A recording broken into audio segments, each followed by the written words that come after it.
Hello everyone. आज हम लोग अगर एक तेल का कुआं लीज पे लिया जा रहा है तो उस संबंध में क्या रॉयल्टी के लिए जर्नल एंट्रीज होते हैं वो देखते हैं।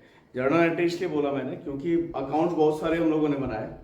जर्नल एंट्री शुरू में एक दो सवाल में बनाया था, उसके अंदर जर्नल एंट्री बिल्कुल ही नहीं किया था। तो आज तेल का कुआं का जो लीज के संबंध में पहले तो एनालिटिकल टेबल जो बनना है वो बनेगा, उसका जर्नल एंट्री करके देखेंगे in the books of leasing. तो पहले देखते हैं सवाल। On 1st April 2019, Sudhir acquired on lease certain oil wells for 20 years at a minimum rent of rupees 2,40,000 per annum, merging into a royalty of rupees 10 per ton of oil taken out. 1 अप्रैल 2019 को सुधीर ने कुछ तेल के कुएं lease पे लिए 20 साल के लिए, जहां मिनिमम रेंट 2,40,000 रुपए पर एनम था। साल का 2,40,000 रुपए मिनिमम रेंट था और रॉयल्टी था 10 रुपए पर टन जितना तेल निकाला जाएगा। ठीक है। Each year short working can be recovered in the next 2 years only. हर एक साल का जो शॉर्ट वर्किंग, अगर शॉर्ट वर्किंग होता है तो उसे उसके अगले 2 साल में, जिस साल शॉर्ट वर्किंग हो रहा है उसके अगले 2 साल में रिकूप किया जा सकता है। But on the condition that if full short working could not be recovered in the next year of the short working, Sudhir will lose his right to recover 50% of the unrecovered balance of short working। लेकिन condition क्या है? Short working को तो जिस साल हो रहा है उसके अगले 2 साल में रिकूप किया जा सकता है, रिकवर किया जा सकता है। लेकिन कंडीशन ये है कि जिस साल शॉर्ट वर्किंग होगा उसके ठीक अगले साल अगर शॉर्ट वर्किंग रिकूप नहीं हो सकता है तो जितना शॉर्ट वर्किंग रिकूप नहीं हो पाया उसका 50% को रिकूप करने का मौका लीजी का खत्म हो जाएगा।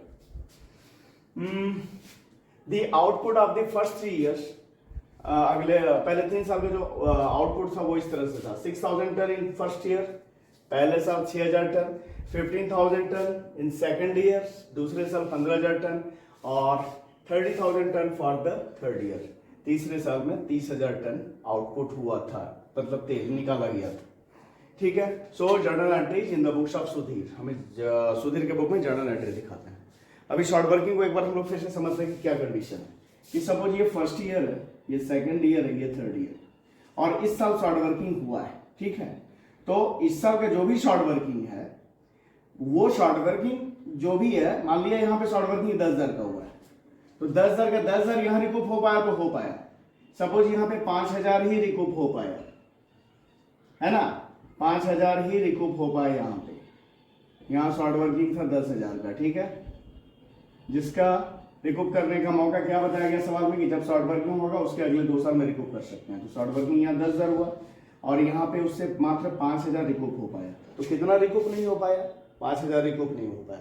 तो वो जो 5,000 अनरिकूप्ड शॉर्ट वर्किंग है उसका 50% यानी 2,500, 5,000 का 50% 2,500 होगा ना, वो चला जाएगा पीएल में। ठीक है। और वो बाकी जो 2,500 है उसे हम यहाँ रिकूप कर सकते हैं। समझ में आया? अब हम लोग बनाते हैं पहले एनालिटिकल टेबल और उसके बाद करेंगे journal entries in the books of Sudhir.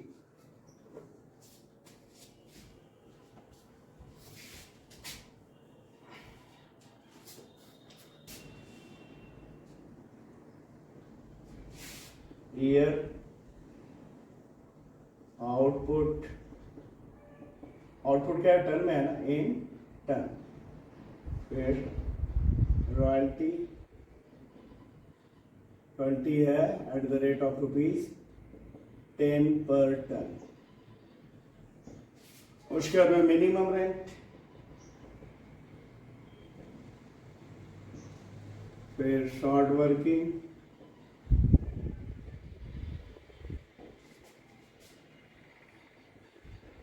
फिर शॉर्ट वर्किंग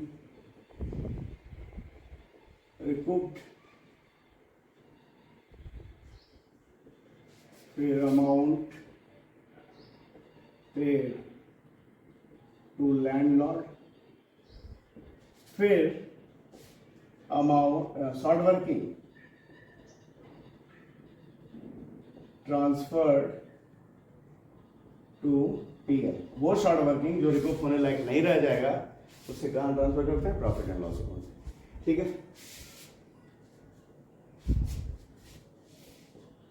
तो year, first year, second year और थर्ड ईयर। आउटपुट क्या है, पहले साल है 6000 टन, फिर है 15000 टन, फिर है 30000 टन। और रॉयल्टी कैसे निकलेगा भाई, जो आउटपुट है उससे पर टन जो रेट है उससे मल्टीप्लाई करेंगे तो निकल जाएगा रॉयल्टी। 6000 मल्टीप्लाई 10, 60,000 रॉयल्टी पहले साल, दूसरे साल 15,000 मल्टीप्लाई 10, 1,50,000, फिर 30,000 मल्टीप्लाई 10 तो हो गया ये 3 लाख। और मिनिमम रेंट है 2,40,000 पर ईयर, 2,40,000, 2 लाख। ठीक है, अब ऐसे चलते हैं। तो पहले साल क्या है, शॉर्ट वर्किंग है, क्योंकि रॉयल्टी मिनिमम रेंट से कम है। तो जब रॉयल्टी मिनिमम रेंट से कम है तो जो डिफरेंस है वही शॉर्ट वर्किंग है। तो कितना कम है, जब मिनिमम रेंट है 2,40,000, जबकि रॉयल्टी है 60,000, 1,80,000 कम, 1,80,000 हो गया शॉर्ट वर्किंग। का कोई बात नहीं, पेड टू लैंडलॉर्ड, लैंडलॉर्ड को कम से कम मिनिमम रेंट यानी 2,40,000 पे करेंगे। ठीक है, अच्छा ये जो शॉर्ट वर्किंग है इसका अगला तो 2 साल कब है, तो सेकेंड ईयर और थर्ड ईयर, अगर यहाँ तक इस शॉर्ट वर्किंग को रिकूप कर सकते हैं। ठीक है, अब ये नेक्स्ट ईयर में आते हैं। तो नेक्स्ट ईयर में भी क्या है, सेकेंड ईयर में भी है रॉयल्टी मिनिमम रेंट से कम है, तो यहाँ भी हो गया शॉर्ट वर्किंग कितने का भाई, तो 90,000 का, 2,40,000 माइनस 1,50,000, तो 90,000 का शॉर्ट वर्किंग हो गया। तो यहाँ इस ये जो शॉर्ट वर्किंग है यहाँ तो ये इसमें से कुछ भी रिकूप नहीं हो पाया, क्योंकि यहाँ पे खुद ही शॉर्ट वर्किंग है। तो लैंडलॉर्ड को क्या कम से कम मिनिमम रेंट देंगे। अब आते हैं यहाँ पे, तो पहले साल शॉर्ट वर्किंग कितना, 1,80,000। ठीक है, अच्छा शॉर्ट वर्किंग के लिए क्या है सवाल में, कि जिस साल शॉर्ट वर्किंग होगा उसके ठीक अगले 2 साल में उसे रिकूप कर सकते हैं, पर कंडीशन ये है कि जब शॉर्ट वर्किंग हुआ उसके ठीक अगले साल जो शॉर्ट वर्किंग रिकूप नहीं हो पाएगा उसका 50% को रिकूप करने का मौका लीजी को खत्म हो जाएगा, नहीं मिलेगा। तो ये जो 1,80,000 का शॉर्ट वर्किंग है फर्स्ट ईयर है, इसका अगला 2 साल कब है, सेकेंड ईयर और थर्ड ईयर। तो भाई सेकेंड ईयर में तो रिकूप ही नहीं हो पा रहा है इसमें से कुछ भी 1,80,000 में से, तो इस 1,80,000 का 50% यानी कि कितना, 1,80,000 का 50% कितना हो जाएगा, 90,000 है ना, 90,000। इसे शॉर्ट वर्किंग, इस ये जो 90,000 का 50% का शॉर्ट वर्किंग है इसे रिकूप करने का मौका खत्म, यानी 1,80,000 में से 90,000 चला गया loss, profit and loss account में, बाकी बचा 90,000। इसे हम यहाँ थर्ड ईयर में रिकूप करने का कोशिश करेंगे अगर सरप्लस आता है तो। अब थर्ड ईयर में आते हैं, तो थर्ड ईयर में रॉयल्टी है 3 लाख, जबकि मिनिमम 2,40,000, तो यहाँ पे सरप्लस है। सरप्लस कब होता है, जब रॉयल्टी मिनिमम रेंट से ज्यादा है, तो जो डिफरेंस है वो सरप्लस है, और उसी सरप्लस से हम पिछला कोई शॉर्ट वर्किंग अगर रिकूप कर सकते हैं तो करेंगे, है ना। तो 3 लाख माइनस 2,40,000, 60,000, 60,000 का सरप्लस जिसे रिकूप किया, ठीक है ना। तो अब लैंडलॉर्ड को कितना पे करेंगे, 3 लाख माइनस 60,000, 2,40,000 पे कर दिया।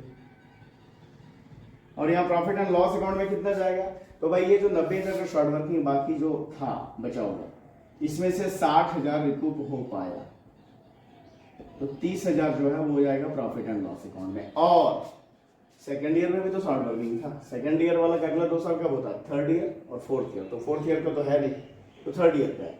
तो इसके ठीक अगले साल में, जिस साल शॉर्ट वर्किंग हुआ उसके ठीक अगले साल में इसमें से तो कुछ भी रिकूप नहीं हो पा रहा 90,000 में से, तो इसका भी 50% को रिकूप करने का मौका खत्म हो जाएगा, यानी 90,000 का 50% 45,000 को रिकूप नहीं कर पाएंगे।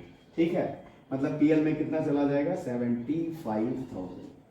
30,000 पहला वाला शॉर्ट वर्किंग में से बचा हुआ, और फर्स्ट ईयर वाले शॉर्ट वर्किंग में से 30,000, और सेकंड ईयर वाले शॉर्ट वर्किंग का आधा, 30-45 बनाकर 75,000 चला गया प्रॉफिट एंड लॉस अकाउंट में।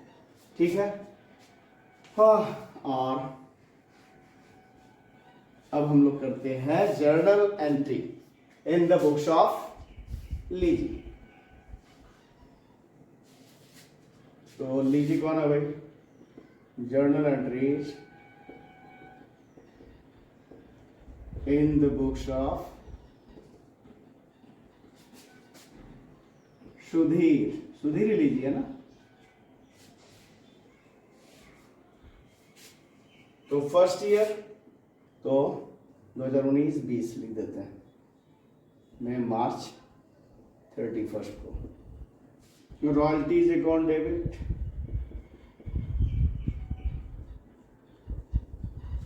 कितना रॉयल्टी हुआ है, 60,000। Short working account debit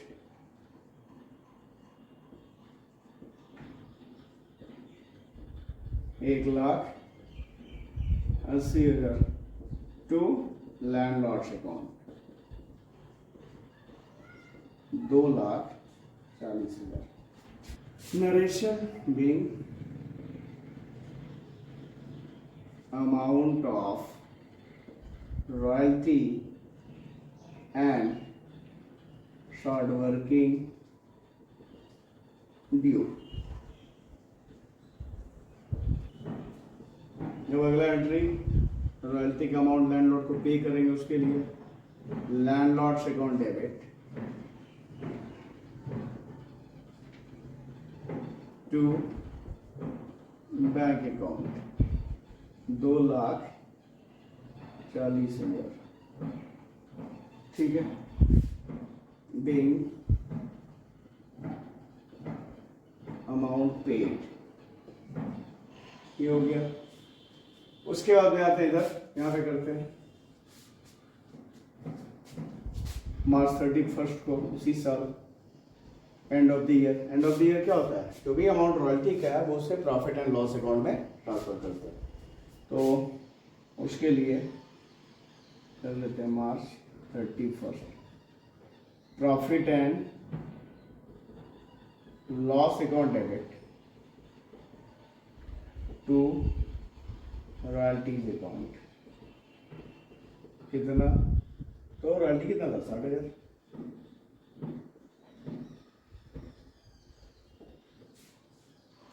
being royalty transferred to PL। उसके बाद 19-20 हो गया, अब 20-21 में 2020-21 में मार्च 31 को इस साल भी शॉर्ट वर्किंग हुआ है ना सेकेंड ईयर में। तो क्या एंट्री होगा, वही सेम एंट्री होगा, रॉयल्टीज अकाउंट डेबिट कितना 1,40,000। Short working account debit 90,000 to landlord's account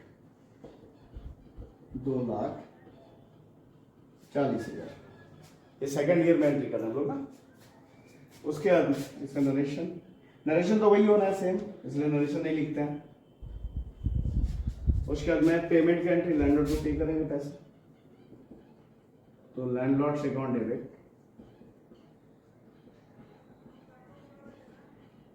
to bank account 2,40,000। ठीक है, उसके बाद में यहाँ पे आते हैं इस साल के अंत में जो एंट्री होगा। इस साल पीएल में रॉयल्टी तो ट्रांसफर होगा ही, क्योंकि वो तो हर साल रॉयल्टी का अमाउंट पीएल में ट्रांसफर कर देते हैं, पर शॉर्ट वर्किंग का अमाउंट भी पीएल में होगा ट्रांसफर। उसके लिए profit and loss account debit to royalties account to short working account.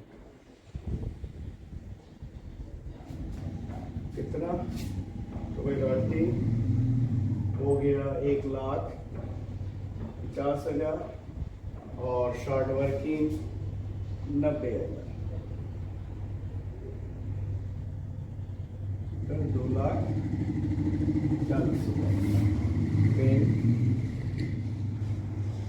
Royalty and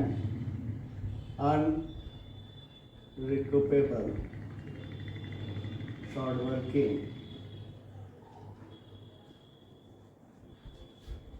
transferred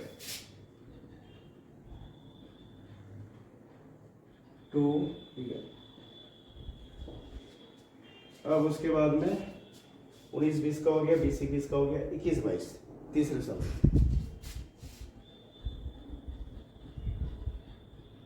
मार्च 31 को रॉयल्टीज अकाउंट डेबिट, इस साल शॉर्ट वर्किंग नहीं हुआ है ना, सरप्लस हुआ है। Royalties account debit to landlord account, कितना 3 lakh.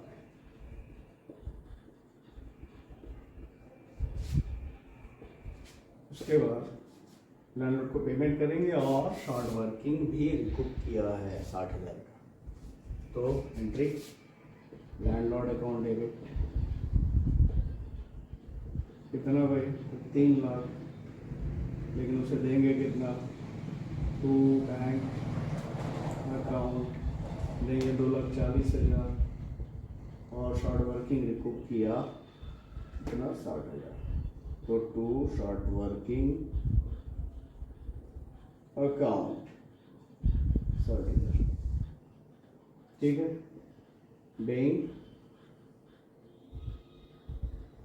amount paid and short working recouped,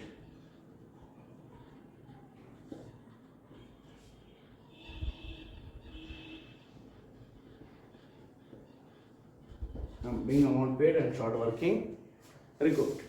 और फाइनली पीएल में रॉयल्टी को ट्रांसफर करेंगे और शॉर्ट वर्किंग जो कि अनरिकवरेबल हो गया उसे भी ट्रांसफर करेंगे। तो profit and loss account debit to royalties account, royalty कितना, 3 लाख,